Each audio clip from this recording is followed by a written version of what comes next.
It's a story that made headlines around the world. A helpless baby left in the back seat of a car while Dad visits a Wellington strip bar in the early hours of the morning. Wayne Schwamm was universally demonised for his actions. I spoke with him earlier this week. But a good father doesn't leave a baby alone in a car. I wasn't able to get the person out that I was supposed to meet at 2 or 2:30. Sat out there for 30 minutes playing with Cassius in the car. I felt that I had no other option but to go in. Have you learnt anything through this? Yeah, that I was pretty stupid. Wayne Schwamm got a $200 fine for his stupidity and also lost custody of his son Cassius. Now, many would say, good job, he's not fit to be a dad. But tonight, a sad development. Wayne's son Cassius, who was taken by Child, Youth and Family and placed into the care of the mother, is again in crisis. 2 days ago, he was burnt when boiling hot coffee was spilt on his chest. He was taken from Palmerston North to Lower Hutt Hospital's specialist burns unit. Wayne Schwamm joins me now. Look, first off, Wayne, how is your son? We haven't had anything really official, but the mother has contacted me and said that they'll make a decision tomorrow whether he'll go to the Auckland Hospital to have skin grafts or whether they think that it will heal on its own. OK, well, it's obviously serious. When did you find out? Officially, I haven't found out from anybody. The mother had rung me last night and asked me if I could come to the hospital, and I said after other developments yesterday I wasn't able to, without some authority from someone, I'm not sure who that person is, I'm not allowed to see the child or the mother at this stage without either their permission or someone in authority's position, and I'm not sure who that is. You tried to find out today, you approached SIFS about what was going on?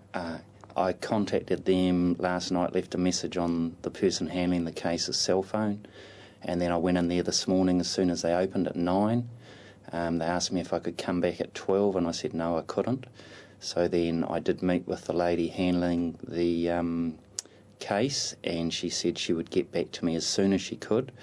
By 11:45 she had called me and said that she was trying to arrange a time for me to see Cassius at the hospital, and she was pleased that I hadn't just gone down there and tried to do so. So they did not want you going to see your son without going through them? I mean, you were banned from doing that? Well, basically, I need some authority from somebody. Whom that person is, I've got no idea. Can you understand, though, why you weren't allowed to see your son? Well, I was told that he was placed with this person because that he was going to be safe. And I questioned, so are you saying he's not safe with me? And they said, no, we're not saying that at all.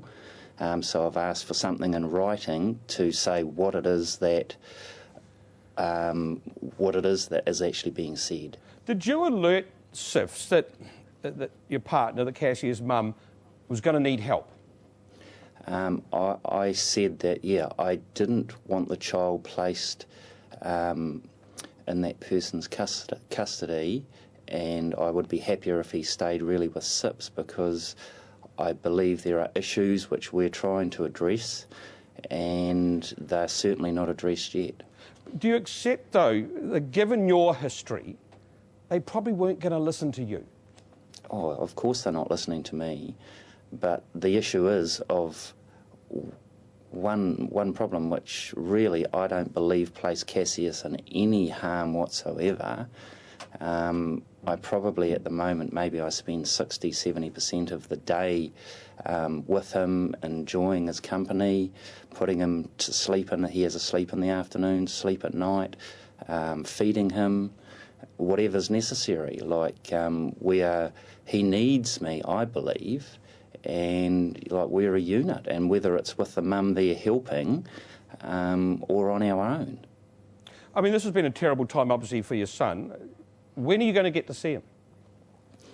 Well, the mother has given permission for me through a text tonight so that I can see him. I still hadn't heard back from SIPS, but they did try and contact me twice, but I was on the phone. And I'm supposed to be allowed to see him at maybe 7:45-ish tonight. just finally, I mean, people will look at this, they'll think, problem with the dad, there's a problem happened with the mum, what's going on with these parents? Oh, well, I would say at the moment we're under huge pressure, and even previous to that we were under huge pressure. And I suppose some other families find themselves in the same position, but I wouldn't wish this day on anybody. Well, no one would wish this day on anyone. We appreciate your time tonight. Wayne Schwamm there from our Wellington studio.